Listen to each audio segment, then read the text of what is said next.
এ যুবকেরা, এ মানবীর গোলামেরা, হযরতে পীরানে পীর দস্তগীর বড় পীর আব্দুল কাদের জিলানী হুজুরের আলোচনা একটুখানি আপনাদের সম্মুখে রাখি।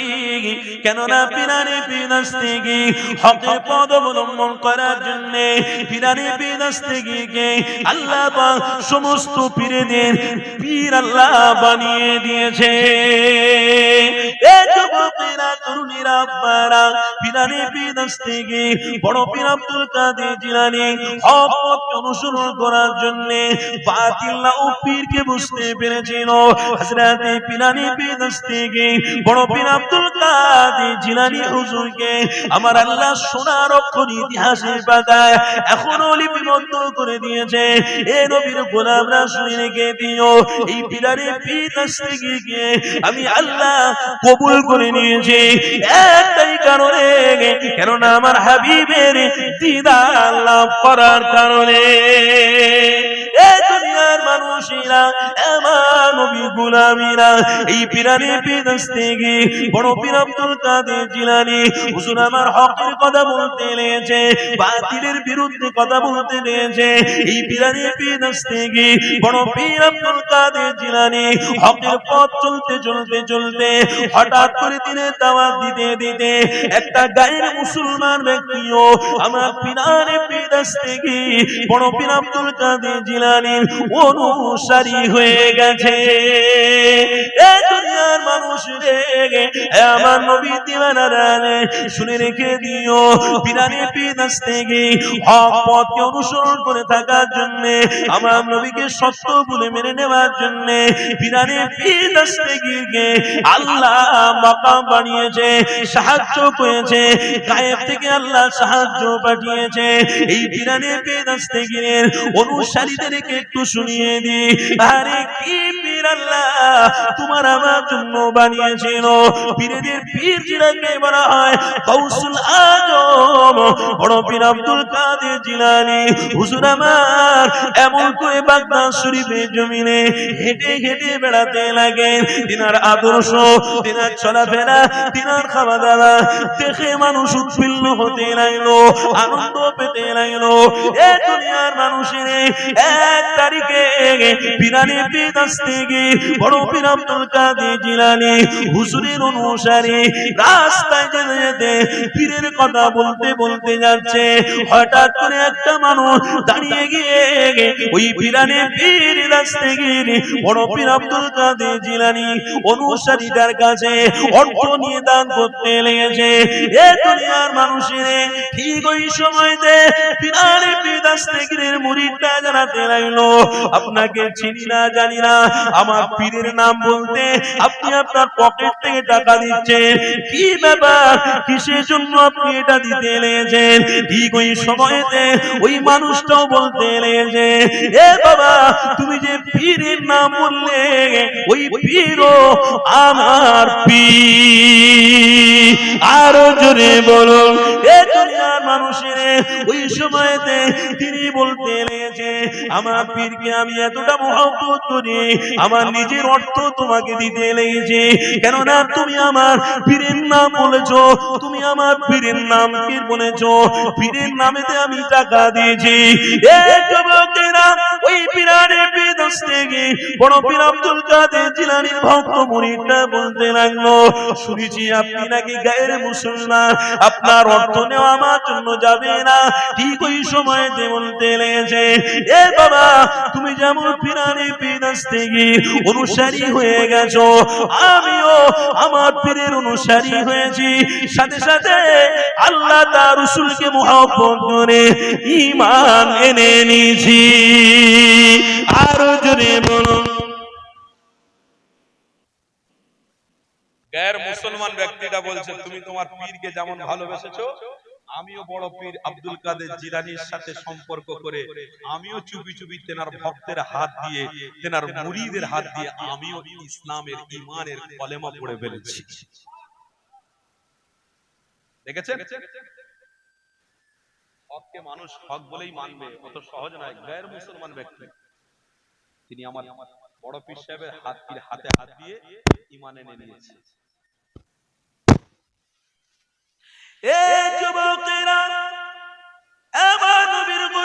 শুনে রেখে দিও ওই পিরানে বিদস্তেগি বড় পীর আব্দুল কাদের জিলানী হুজুরের অনুসারীটা গায়ের মুসলমান অনুসারীটা চুপি চুপি ঈমান এনে নিয়ে নিজে নিজে কোরআন পড়তে শিখে গেছে, নিজে নিজে নামাজের তরিকা শিখে গেছে, রোজার মাসে রোজাও রাখতে শিখে গেছে।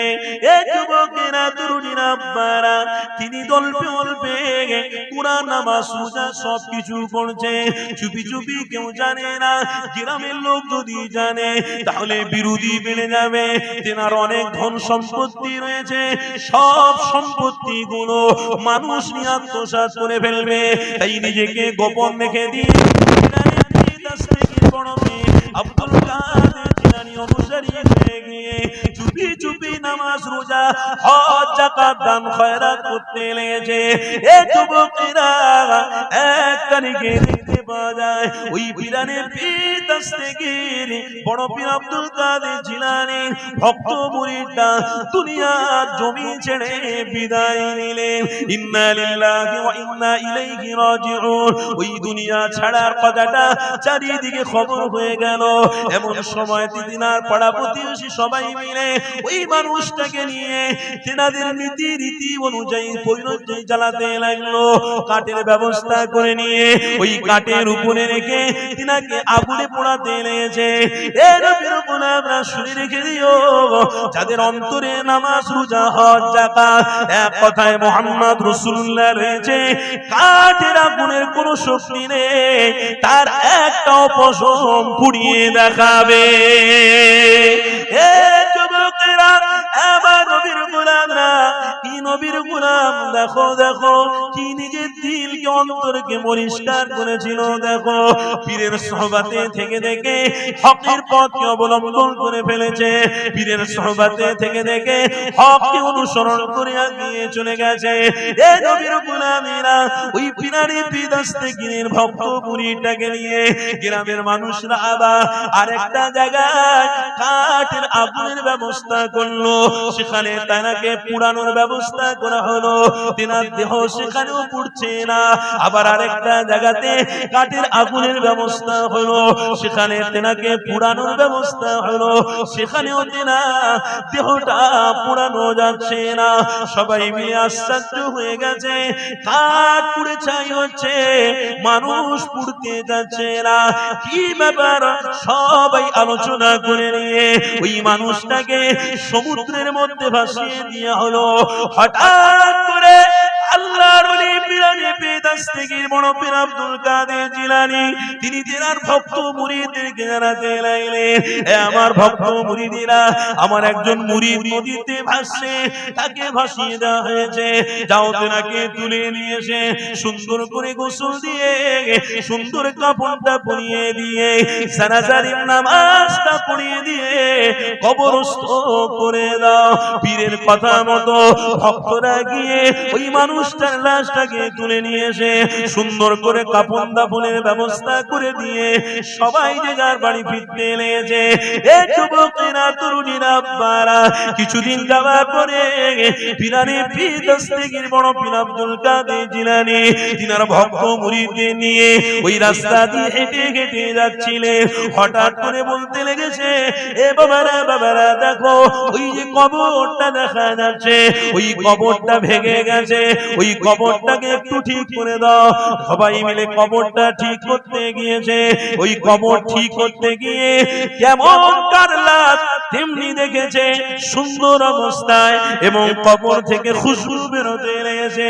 এই কথাটা এসে পিরানি বিদস্তেগীর বড় পীর আব্দুল কাদের জিলানী হুজুরের কাছে এসে বলল। সেই সময় পিরানি পীর জানাতে লেগেছে, আমার ভক্ত মুরিদেরা, যেনার কবর থেকে তোমরা খুশবু পেয়েছো, যেনার কবরটা সুন্দর দেখতে পেয়েছো, উনি অন্য কেউ নয়, উনি গায়ের মুসলমান থেকে পিরানি পীরের অনুসারী হয়ে ইসলাম গ্রহণ করেছিল, যেনাকে জ্বালানো হয়েছিল জলে নদীতে লাশ পড়া ছিল, এনাকেই দাফন করার ব্যবস্থা করা হয়েছিল। আমার ভক্ত মুরিদেরা, এটাকে কি তোমরা বুঝলে যে সোহবতে ভালো থাকে, আল্লাহ তার রাসূলের অনুসারী হয়, আল্লাহ তার লাশটাকে টাটকা রেখে দেয়। আরো জোরে বলুন। পৃথিবীর কোন ব্যবসায়ী বলতে পারবে না যে আমি ব্যবসা করে চলে যাব, নাজাত পেয়ে যাব। না, আপনার মধ্যে আল্লাহ তার রাসূল থাকতে হবে, তবে আপনি নাজাত পাবেন। ব্যবসা করে নাজাত পাবেন না। পৃথিবীর কোন ইঞ্জিনিয়ার বলতে পারবে না যে আমি ইঞ্জিনিয়ার হয়ে নাজাত পেয়ে যাব, অত সহজে নয়। পৃথিবীর কোন ডাক্তার, মাস্টার, প্রফেসর কেউ বলতে পারবে না যে আমি আমার জায়গা থেকে আমি নাজাত পাবো না। যতক্ষণ আল্লাহ তার রাসূলকে আপনি অন্তরের মধ্যে রাখতে পারছেন না, ততক্ষণ আপনি নাজাত পাচ্ছেন না। যেদিন থেকে রাখবেন, আপনি ডাক্তার হলেও কি, মাস্টার হলেও কি, প্রফেসর হলেও কি, গায়ের মুসলমান হলেও কি, আল্লাহ আপনাকে কবুল করে জান্নাতি বানিয়ে নেবেন। তাহলে সব কাজ পেটের জন্য, আর ঈমানটা হবে আল্লাহ তার রাসূলের জন্য। জোরে আজকে তাই আপনারা কাজ করেছেন, ঈমানের কাজ করেছেন। তাই আজকের মিলেমিশে ঈমানের কাজ করছেন, নিজেদের মূল্যবান সময়টাকে মূল্যবান জায়গায় আপনারা ব্যয় করছেন, এতেই কামিয়াবি হয়। আর এগুলো করার জন্য অনেক জায়গায় দুশমনি হবে, অনেক জায়গায় অপবাদের শিকার হতে হবে, অনেক জায়গায় ছোট হতে হবে। খোদার কসম করে হাত দুটো জড়ো করে বলছি, ছোট হবেন তো হবেন, কোনো অসুবিধা নেই, কিন্তু হাল কোনোদিন ছাড়বেন না। ছাড়া যাবে? এ বাবারা ছাড়া যাবে না। এই হালটা কিন্তু আল্লাহ দেখছে, আল্লাহু সামিউম বাসীর। আল্লাহ দেখছে এই যে হালটা আপনারা ধরেছেন, এই হাল কিন্তু আল্লাহর জান্নাতের পথ আপনাকে দেখিয়ে দিচ্ছে। এই পথ যে আপনারা ধরেছেন, ইহদিনাস সিরাতাল মুস্তাকিম, এই পথ কিন্তু আপনাকে জান্নাত দেখাচ্ছে। তাই অনেক কিছু হবে পৃথিবীতে, দেখা যাবে নবীর দুশমনরা অনেক কিছু পরিকল্পনা করে রেখেছে, যেটা আমি হাদিসের মধ্যে দেখছিলাম। যেমন একটা দিন আসবে, ইমাম মেহেদী আলাইহিস সালাতু ওয়াস সালাম আসবে নবীর গোলামদেরকে নবী থেকে সরানোর জন্য। ইমাম মেহেদী আলাইহিস সালাতু ওয়াস সালাম এসে মোকাবিলা করে লা ইলাহা ইল্লাল্লাহর ঝান্ডায় সবাইকে নিয়ে আল্লাহর জান্নাতে প্রবেশ করার জন্য তিনিও আবার আসবে। তবে এখানে একটা কথা আছে, ইমাম মেহেদী আলাইহিস সালাতু ওয়াস সালাম আসবে কার নসল থেকে আসবে? হযরত ইমাম হোসেনের নসল থেকে আসবে। জোরে বলুন সুবহানাল্লাহ। ইমাম হোসেনের নসল থেকে আসবে। তারপরে মানুষ কালো অন্ধকার মেয়েকে ছন্নিত হয়ে যাবে, নিজেরা বলবে আমরা আমাদের জায়গা ঠিক আছি, কিন্তু কিছু সংখ্যক হামলা হবে। তার মানে আল্লাহর গজব হবে। এই গজবে হাজার হাজার লক্ষ লক্ষ মানুষ মরে যাবে, শেষ হয়ে যাবে। কিছু সংখ্যক মানুষ বেঁচে থাকবে। এই কিছু সংখ্যক মানুষ বেঁচে থাকতে থাকতে কিছু সংখ্যক, ধরুন 4 কোটি মানুষের মধ্যে 3 কোটি মানুষকে আল্লাহ মেরে দেবে। আল্লাহ গজব দিয়ে, হামলা দিয়ে মেরে দেবে, শেষ করে দেবে। 1 কোটি মানুষ থাকবে। 1 কোটি মানুষের মধ্যে 10,000 মানুষ পাক্কা খাঁটি ঈমানদার থাকবে। আপনার 10 কোটির মধ্যে 10 কোটি ঈমানদার থাকবে। কিন্তু এই ঈমানদারদেরকে আবার ঈসা নবী এসে, আবার ঈসা নবী আসার আগে কে আসবে? দাজ্জাল আসবে। এই দাজ্জাল এসে 10 কোটি মানুষকে আবার বিভ্রান্ত করার চেষ্টা করবে। এই আপনার 1 কোটি মানুষকে, এই 1 কোটি মানুষকে বিভ্রান্তি করার চেষ্টা যখনই হবে, তখন ঈসা নবী এসে এই 1 কোটি মানুষকে আবার সঠিক রাস্তা দেখাবে। আলহামদুলিল্লাহ, এই 1 কোটির মধ্যে আবার কতগুলো দাজ্জালের অনুসারী হবে, কতগুলো ঈসা নবীর অনুসারী হবে। ওই ঈসা নবীর অনুসারীদেরকে আমার আল্লাহ জান্নাতি হিসেবে কবুল করে নেবেন। এই বিপদ আস্তে আস্তে করে আসছে, তবে কবে আসবে আল্লাহু আলাম, আমরা কেউ জানে না। কিন্তু এখন থেকে আমাদেরকে মজবুত হতে হবে। ঠিক না ভুল বলছি? এখন থেকে তৈরি হতে হবে। সেটা ওয়াজের মাজলিসে হোক, নামাজের পার্টিতে হোক, মাদ্রাসায় হোক, খানকায় হোক, দাদা হুজুরের খানকায় হোক, আল্লামা হুজুরের খানকায় হোক, যেখানে হোক আপনাদের নাম লিখিয়ে দিতে হবে। আল্লাহ সারেন্ডার হচ্ছি, আমরা ঈসা নবীর দলের লোক, আমরা ইমাম মেহেদী আলাইহিস সালাম দলের লোক, আমরা দাজ্জালের লোক নয়। আপনারা যখন সারেন্ডার হচ্ছেন, তখনই কিন্তু আপনাদেরকে আল্লাহ 400 কোটি মানুষের মধ্যে 300 কোটি মানুষ যে মারা যাবে, আল্লাহ আপনাদেরকে মারবে না। কারণ আল্লাহ বলছেন, যত আমার বান্দা আমার দাসত্ব করবে, আমার রাসূলের দিকে থাকবে, আমি আল্লাহ তাদের হায়াতকে আরো বেড়িয়ে দিতে থাকবো। আমি আল্লাহ তাদেরকে পছন্দ করব যে তারা বুড়ো হয়ে যাক লাঠি ধরুক, তারা আমার ইবাদত আরো বেশি করুক, কেন আমাকে ভালো লাগে। আমি আল্লাহ আমার দাসত্ব যারা করে আমার খুব ভালো লাগে, আমি তাদেরকে বেঁচিয়ে রাখবো। 4 কোটি মানুষের মধ্যে 3 কোটি মানুষকে মেরে দেবে যারা মাথায় টুপি মুখে দাড়ি রাখতো, কিন্তু এই সমস্ত কর্মকাণ্ড ওদের যোগ ছিল না, যাদের মজবুতির মধ্যে তারা রাখতো না, তাদের নিজের জীবনকে নিজের স্টাইলে চলাতো, সেই অনুযায়ী তারা সেই মতো তাদেরকে দুনিয়া ছাড়তে হবে। 1 কোটি মানুষ পৃথিবীতে থাকবে, এই 1 কোটি মানুষকে আবার বিভ্রান্ত করার চেষ্টা হবে, কিন্তু 1 কোটি মানুষই সলিড ইমাম মেহেদী আলাইহিস সালামের অনুসারী এবং ঈসা নবীর অনুসারী হয়ে তারা আল্লাহর জান্নাতে পৌঁছাবে। জোরে বলুন সুবহানাল্লাহ। আজকের আমরা যে ভালো কাজ করছি, আমরা আমাদের নীতির জায়গায় যে ঠিক আছি, এটা আল্লাহকে দেখাচ্ছি না দেখাই? এই কথা বলো, এটা আল্লাহ দেখছেন না দেখেন? আল্লাহ যখন দেখছেন, ইনশাআল্লাহ করোনার মতো এত বড় রোগে আল্লাহ আমাদেরকে হেফাজত করেছেন না করেন? এই বলেন করেছেন না করেন? তাহলে করোনাতে কত বড় লোক, পয়সাওয়ালা, গরিব লোক, ভ্যানওয়ালা মারা গেছে না জানেন? কত টুপিওয়ালা, দাড়িওয়ালা মারা গেছে না গেছে? তার ভিতরে আল্লাহ আমাদেরকে হেফাজতে রেখেছে। তদরূপ কার ঈমান আল্লাহ পছন্দ করে সেটা আল্লাহ জানে, কোন মৌলী সাহেব জানে না, কোন পীর সাহেব জানে না। কথা ঠিক না ভুল বলছি? কার ঈমান আল্লাহ কবুল করেছে, কার ঈমানের প্রতি আল্লাহর রাসূলের প্রতি ভরসা ইয়াকিন আছে, সেটা আল্লাহই জানে, কেউ জানে না দুনিয়ার মানুষ। তো সেইখানে আল্লাহর বান্দারা যত কাতার মজবুত করবে, তত আমার আল্লাহ তাদের হায়াত বাড়িয়ে দেবে। জোরে বলুন সুবহানাল্লাহ। হক পথ অবশ্যই ধরে থাকলে আল্লাহকে খুশি করা যায়, আর হক পথ ছেড়ে দিয়ে কোন মানুষের দেখানো পথ অনুসরণ করলে আল্লাহকে খুশি করা, এই বলুন আল্লাহকে খুশি করা যাবে না। আজকের হক পথ যে আপনারা অবলম্বন করেছেন, হক রাস্তায় যে আছেন, এতে আপনারা খুশি? কথা বলুন, এতে খুশি? খুশি না? এই যে হক পথে আপনারা আছেন, এতে খুশি নয়? খুশি তো তাকবীর দেন না, নারে তাকবীর। না হচ্ছে না, মুহাব্বতে দেন নারে তাকবীর।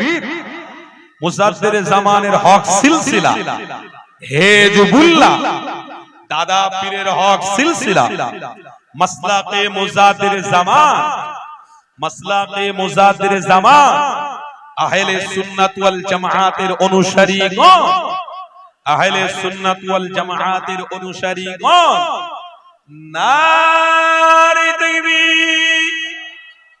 আমার বাপ ভাইরা, আলোচনায় আপনারা কষ্ট পাচ্ছেন নাকি? অসুবিধা হচ্ছে আপনাদের? মহব্বতে একটু দরুদ শরীফ পড়া যাবে? ভালোবাসায় জান খুলে প্রাণ ভরে একটু দরুদ শরীফ পড়ুন। দরুদ শরীফ আল্লাহুম্মা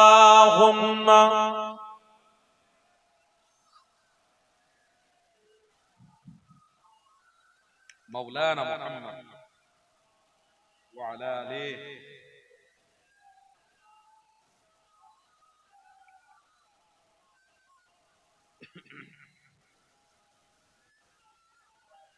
سيدنا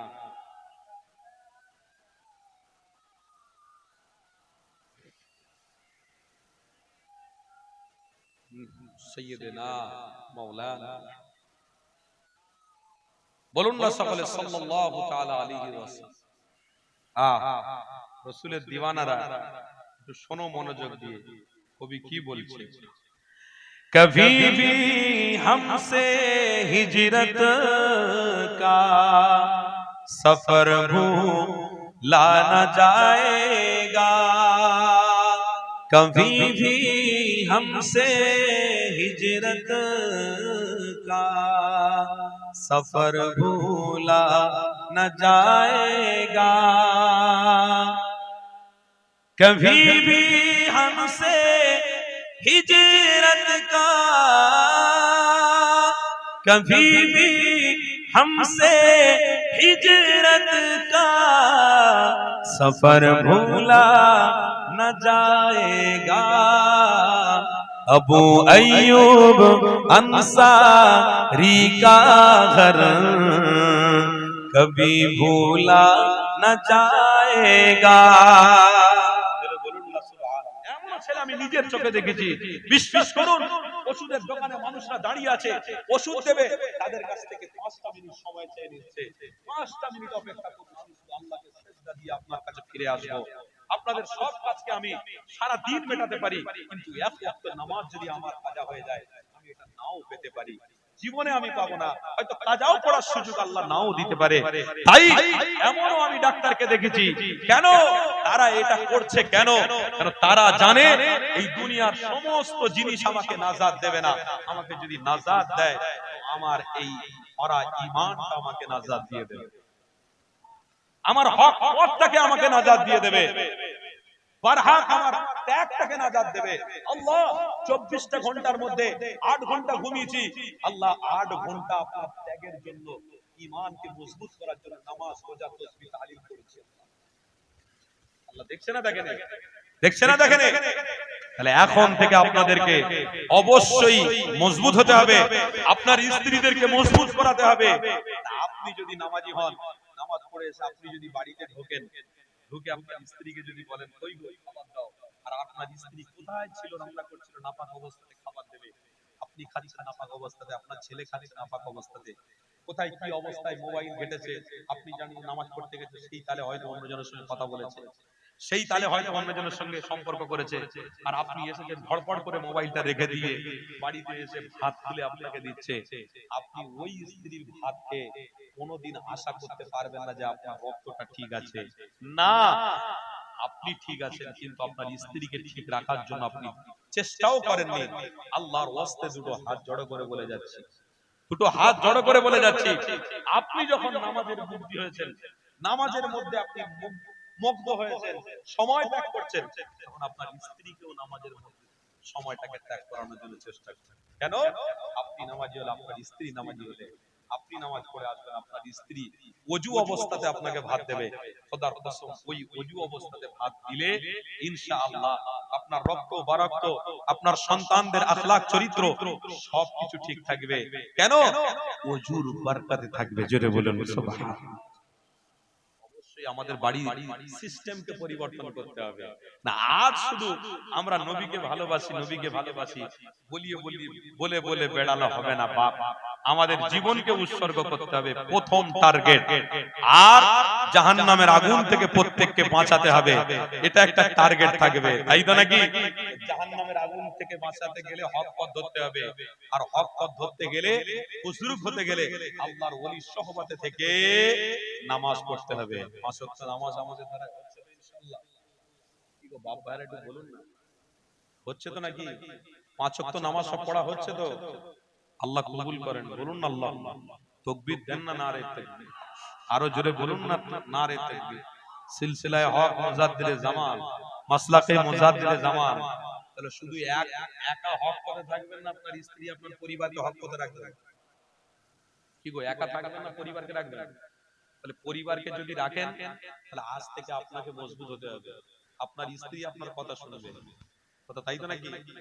আপনার পরিবার আপনার কথা শুনবে। আজকে সিস্টেমটা পরিবর্তন হয়ে গেছে, আপনার কথা স্ত্রী শুনছে না, ও মনে করছে যে আমার স্ত্রী আমাকে তালাক দিক, আমি চলে যাই অন্য জায়গায় সংসার করব। এটা হচ্ছে না, হয় না? স্ত্রী চাচ্ছে যে আমাকে তালাক দিয়ে দাও, আমি চলে যাব, এর সংসারে থাকবো না। খোদার কসম করে বলছি, এর জন্য দায়ী আপনি, এর জন্য দায়ী আমি, এর জন্য দায়ী আপনি। কেন? আপনি আপনার আদর্শের মধ্যে, রাসূলের আদর্শের মধ্যে আপনি উঠতে পারেন। আপনি যদি রাসূলের আদর্শের মধ্যে থাকতেন, আপনার স্ত্রী বাধ্য হয়ে আপনাকে চয়েস করতে আর বলতো, আল্লাহ আমার জীবনে এত সুন্দর স্বামী দিয়েছেন, যে স্বামীটার ওসিলাতে আল্লাহ আপনার জান্নাতে স্বামী আর স্ত্রী আমরা একই সাথে থাকবো। আল্লাহর কাছে দোয়া হতো।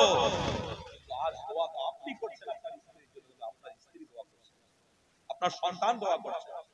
তাই বলি, আল্লাহর ওয়াস্তে আপনাদেরকে এখন থেকে মজবুত হন, আপনার পরিবারকে এখন থেকে মজবুত করুন, ইনশাআল্লাহ কামিয়াবি হওয়া যাবে, না হয় বেকার হয়ে যাবে। পীরানে পীর দস্তগীর বড় পীর আব্দুল কাদের জিলানী রহমাতুল্লাহ আলাইহি ফের ছোট্ট একটি কথা আমার মনে পড়ে গেল, একটা ছোট্ট আলোচনা আমার মনে পড়ে গেল, একটু বলি। যে পীরানে পীর দস্তগীর বড় পীর আব্দুল কাদের জিলানীর সোহবতে ছিলেন একজন পুরুষ, আর সেই সোহবতে থাকা ব্যক্তিটা তেনার স্ত্রীকে গিয়ে তিনি হকের বার্তা দিয়েছেন। তিনি সেই দিন থেকে তওবা করে বলেছেন, স্বামী আমার পীর যেটা বলবে আমি সেই পথটা অনুসরণ করে চলবো। তিনি বার্তা নিয়ে আসতেন, আর বড় পীর আব্দুল কাদের জিলানীর ভক্তটা গিয়ে তিনার স্ত্রীকে বোঝাতেন। খোদার কসম বড় পীর আব্দুল কাদেরের ভক্তি একজন মেয়ে ছেলে তেনার স্বামীকে বলছেন, কই গো পীর সাহেবের কাছে একটু গিয়ে বলুন না আল্লাহর কাছে ফরিয়াদ করতে, আমাদের খাওয়ার কোনো ব্যবস্থা নেই, তিনি যেন আল্লাহর কাছে ফরিয়াদ করে আমাদের খাওয়ার একটু ব্যবস্থা হয়। বড় পীর আব্দুল কাদের জিলানীর ভক্ত মুরিদটা মেয়ে ছেলেটা স্বামীকে বলল, তেনার স্বামী গিয়ে পিরানে পীর দস্তগীর বড় পীর আব্দুল কাদের জিলানী হুজুরের কাছে সালাম দিয়ে দাঁড়িয়ে পড়েছে। বড় পীর আব্দুল কাদের জিলানীকে যখনই বললেন, হুজুর আমি একটা বার্তা নিয়ে এসেছি, গ্রহণ করবেন? পিরানে পীর দস্তগীর বললেন, বাবা এদিকে আসো। কি? আমি বড় অভাবের মধ্যে আছি, একটু খাওয়ার ব্যবস্থা আপনার করা যাবে? বড় পীর আব্দুল কাদের জিলানী 2 কেজি আটা নিলেন, আটা নিয়ে বেঁধে দিলেন। শোনেন, এর মধ্যে শিক্ষা আছে, শোনেন। আটা দিয়ে বেঁধে ভালো করে বললেন, যাও এটা নিয়ে তোমার বাড়িতে রাখো, আর তুমি হক পথে আছো, আল্লাহ তোমার রিজিক এখান থেকেই করে দেবে। জোরে বলুন, আরো জোরে বলুন। 2 কেজি আটা দিয়ে আল্লাহর ওলি গৌসুল আজম পিরানে পীর বলছেন, এই 2 কেজি আটা নিয়ে তুমি বাড়িতে রাখো আর হক পথে থাকো, নামাজ পড়া, আল্লাহ এখান থেকেই তোমার রুজির ব্যবস্থা করবে। আহ কি পীর আর কি মুরিদ! যেমন পীর বলে দিয়েছেন তেমন মুরিদ শুনেছেন। বাড়িতে গিয়ে ওই আটাটা নিয়ে তিনি চুপ করে রেখে দিলেন, আর সময় হলে আটার দড়িটা চুপ করে খুলে ওখান থেকে যতটুকু প্রয়োজন আটা নিতেন আর নিয়ে খেতেন। 1 দিন 2 দিন 3 দিন 4 দিন 5 দিন 6 দিন 1 মাস 2 মাস 3 মাস 5 মাস 40 মাস 40টা মাস আল্লাহর ওলির দেওয়া 2 কেজি আটা নিয়ে তিনি সংসার চালিয়েছেন। জোরে বলুন, কে বলেছে আল্লাহ দেয় না? কে বলেছে আল্লাহ দেয় না? আপনি হয়েছেন আল্লাহ, আপনি গোলামতি করেছেন আল্লাহর, করে দেখুন। খোদার কসম করে বলছি, আপনার অভাব আছে, আপনার অনটন আছে, আপনি আল্লাহর ঘরে গিয়ে সালাতুল হাজাতের 2 রাকাত নামাজ পড়ে একবার চান। আমি আমার নিজের কথা বলছি, বিশ্বাস করুন, আল্লাহর কাছে গিয়ে একটু কাঁদাকাঁদি করুন, বলুন, আল্লাহকে সাক্ষী রেখে বলছি, আল্লাহ আপনার ব্যবস্থা করে দেবেন। হাজত আছে, কোন সমস্যা আছে, আল্লাহর ঘরে গিয়ে সাহায্য চান, বেশক আল্লাহ দেবে। পিরানে পীর দস্তগীর বড় পীর আব্দুল কাদের জিলানী তেনার ভক্ত মুরিদটা 2 কেজি আটা নিয়ে 40 মাস চালিয়েছেন। জোরে বলুন না সুবহানাল্লাহ। 40টা মাস 2 কেজি আটা নিয়ে তিনি চালিয়েছেন। হকের উপরে থাকলে আল্লাহ চালায়। তারপরে ওই যে ওই হকে থাকতে গেলে একটু হড়কে যায়, শয়তান ইবলিস ধোঁকা দেয়, ব্যাস দাদা বড় পীর আব্দুল কাদের জিলানী হুজুরের মুরিদটা কোন একটা কাজে চলে গেলেন, স্ত্রী একা বসে আছেন, বসে তখন মনে মনে করছেন, আল্লাহ আমরা এতদিন আটা নিচ্ছি আর আটাটার খাওয়ার ব্যবস্থা হচ্ছে, দেখি একবার খুলে ঝেড়ে ভালো করে কোথায় থেকে আটাটা আসে। বিশ্বাসটা কোথায় গেল? বিশ্বাসটা কোথায় গেল? ধ্বংস। ওই মেয়ে ছেলের দ্বারায় সবকিছু হয়। এখান থেকে একটা পয়েন্ট, ওই জন্য আল্লাহর কোরআনের মধ্যে আল্লাহ বলেছেন, এই আমার হাবিব আপনি বলে দিন, সমাজ যদি ধ্বংস হয় তো নারীদের দ্বারাই হবে, এক শ্রেণীর নারীদের দ্বারাই হবে। আল্লাহ সাবধান করলেন, ওয়ালা তাকরাবুজ জিনা ইন্নাহু কানা ফাহিশা। খবরদার আপনার স্ত্রীদের দায়িত্ব আপনাদের হাতে রাখুন, আল্লাহর ভয় নবীর সুন্নাতের উপরে এনাদেরকে রাখুন। কারণ এক একটা স্ত্রী যদি আপনার কাছ থেকে বেরিয়ে যায়, 70টা পর পুরুষের সঙ্গে সম্পর্ক করবে, হাজার হাজার পর পুরুষের সঙ্গে সম্পর্ক করবে, জাহান্নামের খোরাক হয়ে যাবে। আল্লাহর ওয়াস্তে অনুরোধ করছি, কেন? মা এমন একটা জাত, তাদের দিলটা হলো নরম, তাদের কাছে ইবলিস শয়তান খুব সহজে চলে আসে, তাদেরকে ধোঁকা খুব সহজে ইবলিস শয়তান দিতে পারে। সেই জন্য আম্মা জান হাওয়াকে ইবলিস শয়তান ধোঁকা দিয়েছিল না, দেয় নাই? কি গো কথা বলেন না গো?